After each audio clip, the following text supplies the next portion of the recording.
Okay, here with Coach Tomlin off of a Friday Night Lights. I'm reading a lot about how coaches are sleeping more. Sean McVay says he's getting over 7 a night. How much sleep are you getting, Tomlin? I'm a little older than Sean in that group, and so, I grew up during the time where we probably worked more hours. We were waiting for videotape, and technology has made our job easier over the years. So I've kind of established some habits as a young guy that is hard for me to break, and sleep is one of them. I don't need much. Well, you're very youthful, effervescent. You're smiling ear to ear out there during these crazy drills. I just talked to TJ Watt, and I said, literally ear to ear, laughing. You were giddy at this, and he said you're sick. What is your response to that? That's tough to disagree with. We got to be methodical in our approach to team building, and sometimes, we got to create a little misery in the process, and that's kind of done by me. And and I can see the big picture. Coach. I can see the big picture. It's done with a purpose, and I just like watching them go through it. What do you love about it? Just the growth associated with it, watching competitors compete, watching people get better at skills relative to what they do. It's just a fun process in terms of growing individually and collectively. I'm so appreciative of your time. I was sort of tired this morning, and you just walked in, and the energy is completely shifted. I'm happier. You really bring it, and I wonder how much it has to do with this place, because this is your 16th time rolling into camp. Take me to when you're making that turn in, and what happens to you at this is your sanctuary. I just love the simplicity of it, to be quite honest with you. There's a fresh energy here. We come here for one reason and one reason only, for growth and development, for football. And, you kind of leave other components of life aside. And it allows you to focus. And it's just so quiet up here, particularly in the morning when a lot of the daily planning happens. It's just really an awesome environment in that way. A couple of players told me there's some tents, there's some snacks. You might grab a Mountain Dew or two. I heard they're hard to. We tried finding you a freaking Mountain Dew here all morning, and I couldn't find one. But what are those moments like? Like when everything's done and the players sort of get to chill and hang out? I think that's one of the advantages of a destination camp. We in this game realize that team is a component of football, and so, we're trying to capture that which we cannot measure.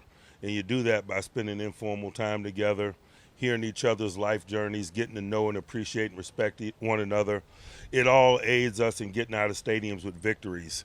And so we got formal work to do, classroom work, grass work, but it's also some work to do in terms of coming together as men. Patrick Queen. Just please get the close-up of that. Tell me about Patrick Queen. I saw him scrapping it up with Najee yesterday. I know he wants to get after Warren. I've heard it all. I love PQ, man. It's like he was drafted here, man. He is a Steeler. Oof. He loves to compete. He comes ready. He's highly conditioned. He's an unbelievable competitor. He's got a good feel for the game. He's doing a really good job of being a hub of communication for us defensively as a new guy. We employed him to be our defensive quarterback, and so it's added responsibilities other than playmaking that come with that, man, and he just really seems open to it. It's incredible because I read that quote about you saying he's your quarterback. I'm like, you have a Minka. You have a TJ. What the hell do you need? Like, what, if he's the quarterback, what are they? And then TJ told me he doesn't want anything to do with that green dot. The guy on the second level, a guy that's able to communicate with those in front of him, like TJ and Cam, a guy that's able to communicate with those behind him, it is a component of the job. And so, yeah, he's a green dot, and I call that defensive quarterback, and he's adjusting to it great. Are you happier that he's a Steeler, or are you happier that he's not a Raven? Man, that's a difficult question. Man, I see the benefit in both. I see the benefit Tomlin, in both. We were so happy. You're having a great camp. What's this I hear about this being one of the toughest, most intense camps? And I'm looking at this happy, giddy players coach over here. This is not a tough camp. That's just dirty rumors. Really? No, we got work to get done. But it's okay to have fun while you do it. Football is our game. Our business is winning. We understand that. We're trying to position ourselves to handle business while at the same time appreciating the game that we all love. What's one thing that you're really excited about outside of the backers on backs on backers situation? Outside of that, what's a position group that's got you juiced?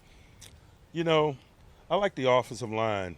We've invested a lot in the offensive line in recent years via the draft. They're young guys, but they're talented. They're going to have to grow up and grow up quickly. And so I just love being a part of that process with a group. Training camp fights, we're here for them. We love them. We're encouraging them. Absolutely not. Oh. No, I understand we need tough guys in this business, but, we're not putting together an MMA team. It doesn't help us win games. We get penalized. We get kicked out of games.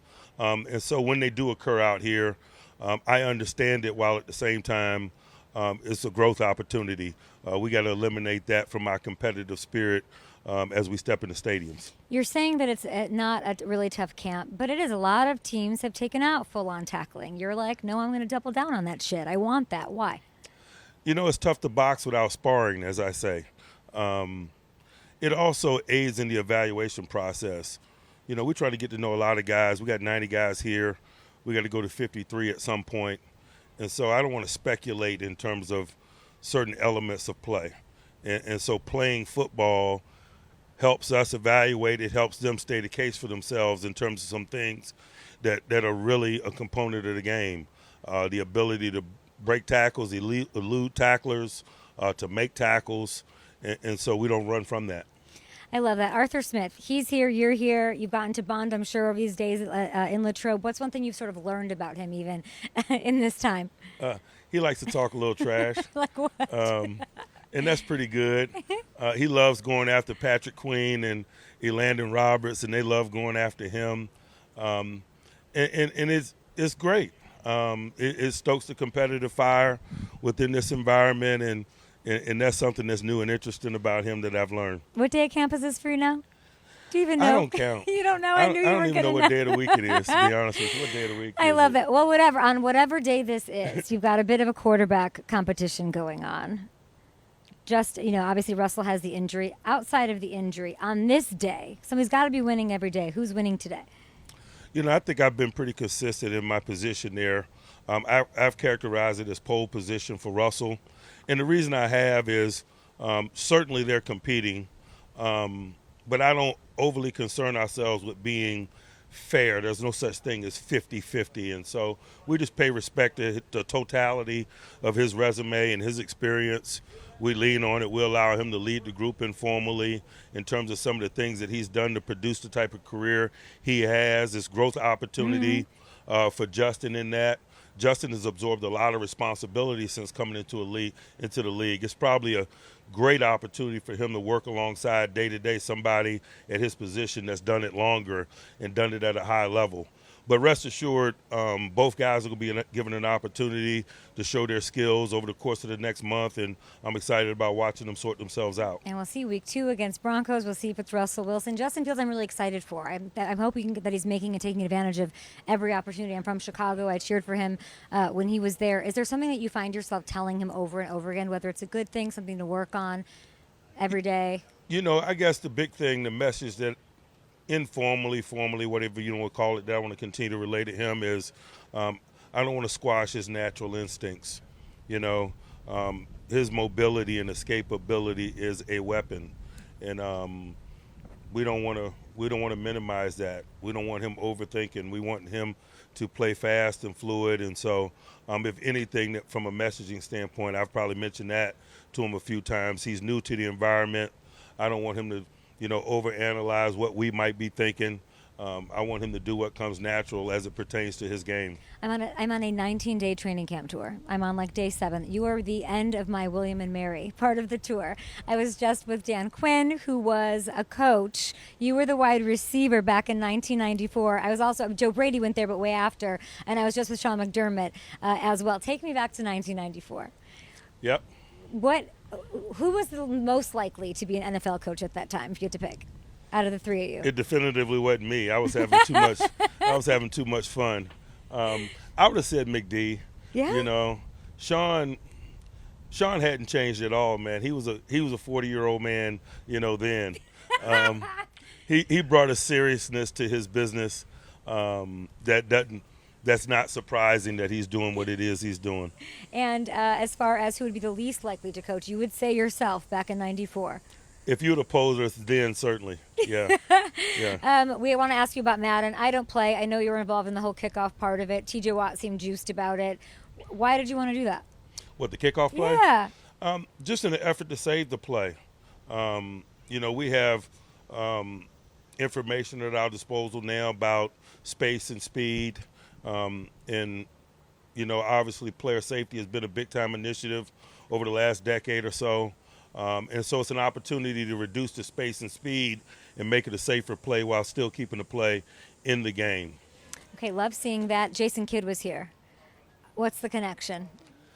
Man, we're just a couple of guys that love coaching, man. And, the cool thing about the basketball guys, I've had a lot of basketball guys here over the years. I love learning from their environments. They appreciate ours. I love the intimacy of basketball, the fluidity of schedule, the things that small groups allot for. And I try to infuse that into our environment. And oftentimes they tell us they love the regiment, the structure of our environment. And so for me, it's different yet the same. We're all have leadership challenges, and it's just good to learn from the differing sport cultures. Mark Cuban set that up. I'm trying to think of what's the connection with Jason Kidd. No, just, in the Just coaching world. Yeah, love that. I'm trying to think of anything else you want to talk about. Get out there. I love from a leadership perspective. There's the usual suspects. I'm looking at TJ. I'm looking at Russell Wilson, Justin Fields, of course. Is there somebody that's going to help lead this team that I need to know about that maybe doesn't get talked about enough? We got two young emerging leaders in Najee Harris and Pat Freiermuth, and we buy into that. Those guys are going into year 4 now. We drafted those guys, and they've been good players. They've grown up here, and we like to cultivate and develop leaders. And so I'm always excited about being a part of people's growth process. People see Cam Hayward as an awesome leader, and he is, but I've been here long enough to have had a ringside seat to watch that develop and grow, and that's a cool thing to be a component of. You're a cool thing to be a component of. We appreciate your time. I know you're so busy. Enjoy your home, your sanctuary, beautiful Latrobe here on a beautiful day with all these fans. Thank you.